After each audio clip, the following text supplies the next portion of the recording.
السلام علیکم ورحمۃ اللہ وبرکاتہ۔ ناظرین، کیسے ہیں آپ؟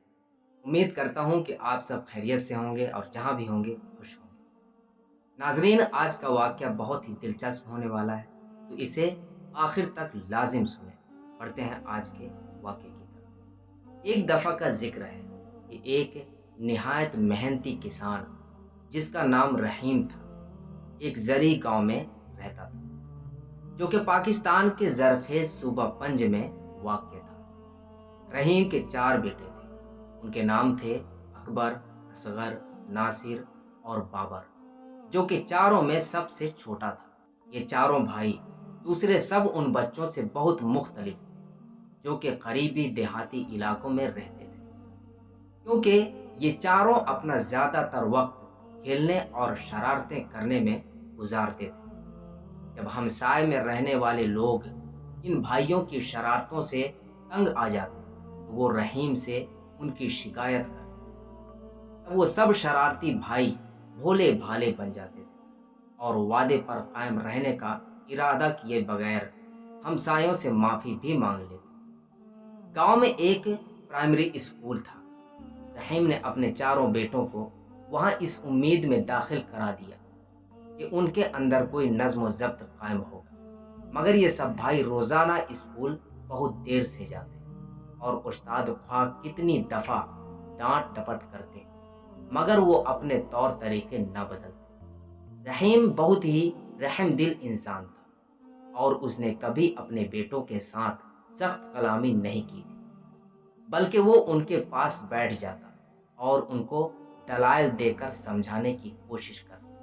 پیارے بیٹو، رحم دل والد نے ایک دن بہت پیار سے کہا، تم لوگ ابھی بہت کم سن ہو اور اپنا تمام وقت کھیل کود میں گزارتے ہو، لیکن اگر تم نے اس عمر میں محنت کرنا نہ سیکھا تو جب تم لوگ بڑے ہو جاؤ گے تو کچھ بھی کرنے کے قابل نہیں رہو گے۔ سب بیٹے یک زبان ہو کر بڑے جوش سے کہتے ہیں، ابا جان، آپ بالکل فکر نہ کریں، ہم بہت جلد سب کچھ سیکھ لیں گے، ہم وعدہ کرتے ہیں۔ لیکن جیسے ہی ان کے والد انہیں ایک اور موقع دینے کے لیے راضی ہوتے تو چاروں بھائی اپنا وعدہ فوراً بھول جاتے اور جلد ہی اپنے پرانے طور طریقے پر اتر آتے اور وہ جدھر بھی نکل جاتے شرارتیں کرتے رہتے، تباہی اور بربادی ڈھاتے نظر آتے۔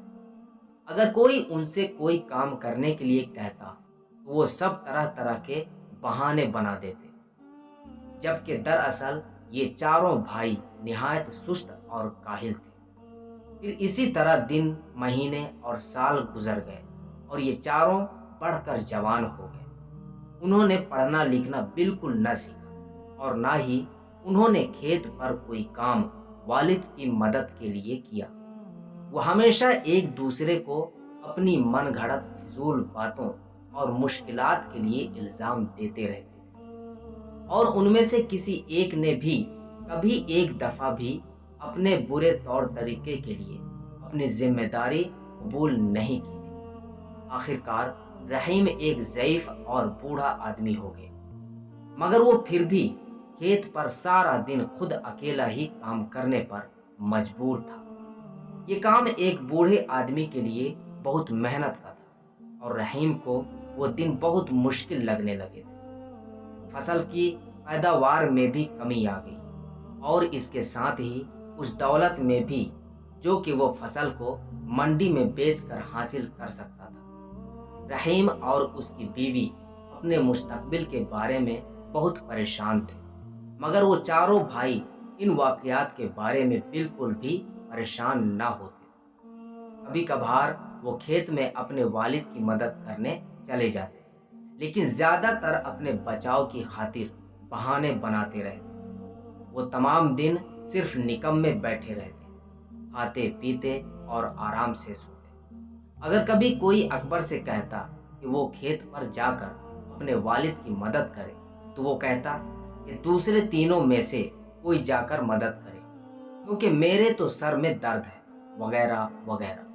اسی طرح ہر ایک بھائی کو جب بھی کوئی کسی کام کرنے کو کہتا تو وہ اسی قسم کا بہانہ بنا دیتا اور ان میں سے ہر ایک اپنے دوسرے بھائیوں میں سے کسی ایک کو وہ کام کرنے کے لیے پیش کر دیتا۔ پھر ایک وقت ایسا آیا کہ رحیم واقعی اس قدر ضعیف اور بیمار ہو گیا کہ کوئی کام کرنے کے قابل نہیں رہا، اور اس نے حقیقت میں یہ محسوس کیا کہ وہ زیادہ دیر تک زندہ نہیں رہ سکے گا۔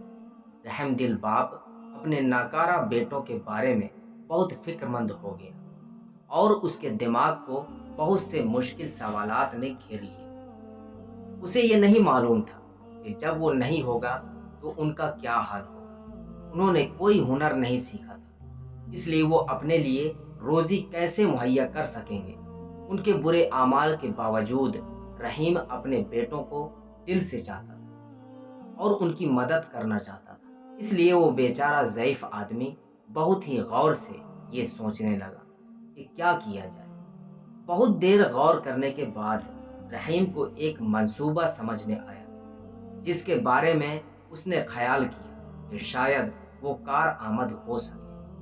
پھر وہ خود بخود مسکرایا اور اس نے اپنی بیوی سے کہا کہ وہ اس کے چاروں بیٹوں کو بلا کر لائے تاکہ وہ اس کے سامنے آ کر بیٹھیں، اور اس سے پہلے کہ وہ قبر میں جا سوئے انہیں اپنی وصیت سنائے اور نصیحت کے چند الفاظ بھی کہہ سکے۔ رحیم کی بیوی یہ سن کر بہت پریشان ہو گئی، کیونکہ وہ اپنے خاوند کو بہت چاہتی تھی۔ بہرحال اس نے اپنے بیٹوں کو بلایا اور انہیں ان کے والد کی خواہش کے بارے میں بتایا۔ چاروں بھائیوں کو اس بات کا بہت صدمہ ہوا کہ ان کا باپ فوت ہو جائے گا۔ وہ اپنے والد کے قدموں کے پاس اس کی آخری وصیت سننے کے لیے بیٹھتے ہی رونے اور آہ وزاری کرنے لگے۔ پیارے بیٹو، رحم دل باپ نے کہا، میں نے زندگی بھر تم سے محبت کی اور تمہاری دیکھ بھال کی۔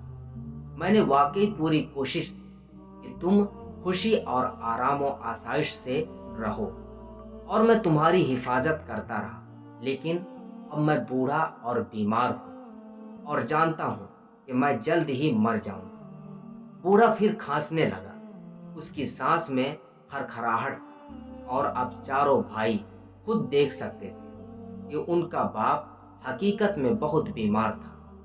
لیکن میں نے ایک بہت بڑا خزانہ تم لوگوں کے لیے بچا رکھا ہے، رحیم نے گفتگو جاری رکھتے ہوئے کہا، تاکہ تمہاری زندگی میرے جانے کے بہت عرصے بعد تک بھی آرام سے گزرتی رہے۔ بہت زمانہ گزرا، میں نے اپنے کھیت کی زمین میں کسی جگہ ایک بہت بڑا اور بہت گہرا گڑھا کھودا۔ پھر میں نے اس گڑھے میں اس خزانے کو اس وقت کے لیے کہ جب تمہیں اس کی ضرورت پڑے حفاظت کے ساتھ دفن کر دیا۔ لیکن اب مجھے بالکل یاد نہیں رہا کہ وہ کس جگہ پر ہے۔ چاروں بھائی ایک دوسرے کی طرف تعجب سے دیکھنے لگے، لیکن وہ اپنے باپ کے خزانے کے تصور سے کافی خوش بھی نظر آ رہے تھے۔ میرے مرنے کے بعد تمہیں اس کا سراغ لگانا ہوگا اور اسے کھود کر نکالنا ہوگا، رحیم نے بات جاری رکھی۔ پھر تم اپنے چچا سے، جو کہ اس وقت خاندان میں سب سے بڑے ہوں گے، درخواست کرنا کہ وہ اس خزانے کو تم چاروں کے درمیان برابر حصوں میں تقسیم کر دیں۔ اس کے لیے آپس میں جھگڑے مت کرنا، اپنے چچا کے فیصلے کی تعظیم کرنا۔ یاد رکھو کہ اپنے بڑوں کی عزت کرنا ہماری تہذیب کا ایک اہم حصہ ہے۔ تمہیں ان کی عزت کرنے کو اپنا فرض سمجھنا چاہیے۔ چاروں بھائی کھیت میں دفن کیے ہوئے خزانے کو فوراً ہی ڈھونڈنے کے لیے مضطرب نظر آنے لگے۔ رحیم نے یہ ظاہر کیا کہ اس نے اپنے بیٹوں کے اس رویے کو دیکھا ہی نہیں، اور اس نے اپنی تقریر جاری رکھی۔ ایک اور نصیحت جو کہ میں تمہیں دینا چاہتا ہوں وہ یہ ہے کہ تم لوگ ایک دوسرے کے ساتھ کبھی مت لڑنا۔ تمہارے دشمن تمہیں منصوبہ بندی اور ساز باز کرنے کے لیے اکسائیں گے، لیکن کچھ بھی ہو جائے تم چاروں ہمیشہ متحد رہنا۔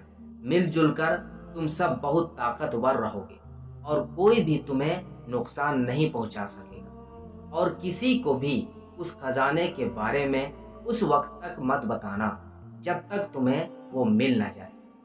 جب رحیم نے اپنی تقریر ختم کی تو اس نے آنکھیں بند کر لی، پھر وہ جلد ہی فوت ہو گیا۔ اپنے والد کے جنازے اور تدفین کے بعد ان بھائیوں نے اپنے کھیت کے دوسرے سرے سے کھودنے کا فیصلہ کیا۔ انہوں نے اب تک اپنی زندگی بہت سستی، کاہلی، آرام اور آسائش میں گزاری تھی، اس لیے کھیت کے تھوڑے سے حصے کو کھودنا بھی ان کو بہت مشکل لگا۔ سست اور کاہل سب بھائی جلد ہی ہار کر گھر پر آرام کرنے کے لیے چل دیے۔ اگلے دن پھر ایسا ہی کیا، پھر اس سے اگلے دن اور اس سے بھی اگلے دن، ایسے ہی کرتے رہے، یہاں تک کہ آہستہ آہستہ مگر یقیناً کھیت کا زیادہ تر حصہ بھائیوں نے کھود ہی لیا۔ ان کو اسی طرح کام کرتے مہینہ بھر اور گزر گیا، مگر انہیں دفن کیا ہوا خزانہ نہیں ملا۔ وہ کسی اور سے اس کا ذکر بھی نہیں کرنا چاہتے تھے اور نہ ہی کسی کی مدد لینا چاہتے تھے، کیونکہ وہ اس خزانے میں کسی اور کو حصہ دار نہیں بنانا چاہتے تھے۔ وہ سب کھدائی کرتے کرتے بہت تھک گئے، مگر ان میں سے کوئی بھی اس خزانے کو چھوڑنا نہیں چاہتا تھا۔ آخر کار بھائیوں نے غور کیا کہ انہوں نے پورا کھیت کھود ڈالا، لیکن خزانے کا کوئی سراغ نہیں ملا۔ تب انہوں نے خیال کیا کہ ان کے باپ نے خزانہ بہت ہی گہرا دفن کیا ہوگا، اس لیے انہوں نے اور بھی زیادہ گہرا کھودنے کا فیصلہ کر لیا۔ ایک اور مہینہ گزر گیا، مگر دفن کیے ہوئے خزانے کا کوئی نشان بھی نہیں ملا۔ سارا کھیت اب پوری طرح نیچے سے اوپر ہو چکا تھا اور ہمسائے بھی ان بھائیوں کی محنت پر رشک کرنے لگے تھے۔ آخر کار چاروں بھائیوں نے دفن کیے ہوئے خزانے کو کبھی بھی پا لینے کے خیال کو ترک کر دیا، مگر یہ دیکھ کر کہ انہوں نے کھیت کو اتنی اچھی طرح تیار کر لیا تھا، اس لیے انہوں نے وہاں پر اس موسم میں گیہوں کی کاشت کرنے کا فیصلہ کر لیا۔ جب فصل کاٹنے کا زمانہ آیا تو اس کھیت میں بہت اعلیٰ درجے کا اور بہت مقدار میں گندم پیدا ہوا، جس کو وہ سب بھائی منڈی میں لے گئے اور اسے ہزاروں روپیوں میں فروخت کر دیا۔ اپنے والد کی نصیحت پر چلتے ہوئے سب بھائی اپنی کمائی ہوئی دولت کو اپنے چچا کے پاس لے گئے اور ان سے اس رقم کو چاروں میں برابر تقسیم کرنے کی درخواست کی۔ ان کے چچا چاروں بھائیوں پر فخر کرنے لگے اور بولے، شاباش میرے بھتیجو، تم نے آخر کار یہ ثابت کر دیا کہ تم میرے محنتی بھائی رحیم کے محنتی بیٹے ہو۔ یہ کھیت جو میرا بھائی تمہارے لیے چھوڑ گیا ہے وہ خود ہی ایک خزانہ ہے، اور اگر تم اسی طرح محنت کرتے رہو گے تو تم اس کا ہمیشہ انعام پاتے رہو گے۔ اگلے سال چاروں بھائیوں نے محنت کر کے پھر گندم کی کاشت کی۔ اس دفعہ پیداوار پہلے سے بھی بڑھ کر ہوئی، اور جب انہوں نے یہ گندم منڈی میں فروخت کی تو انہوں نے پہلے سے بہت زیادہ رقم پائی۔ کچھ سال تک اسی طرح کام کرنے کے بعد چاروں بھائی کافی امیر ہو گئے اور اپنے کام میں بھی خوش رہنے لگے۔ آخر کار یہ واضح ہو گیا کہ اکبر، اصغر، ناصر اور بابر نے دفن کیے ہوئے خزانے کے معاملے کو حل کر لیا۔ یہ اصل خزانہ تو محنت اور ترتیبی نظام کا صلہ تھا۔ چاروں بھائی اپنے والد کی ہوشیاری اور دور بینی پر فخر کرتے تھے، کیونکہ صرف وہی تھا کہ جس نے ان کو محنت، نظم و ضبط، اتحاد اور اپنے بڑوں کی تعظیم کی فضیلت کا سبق دیا تھا۔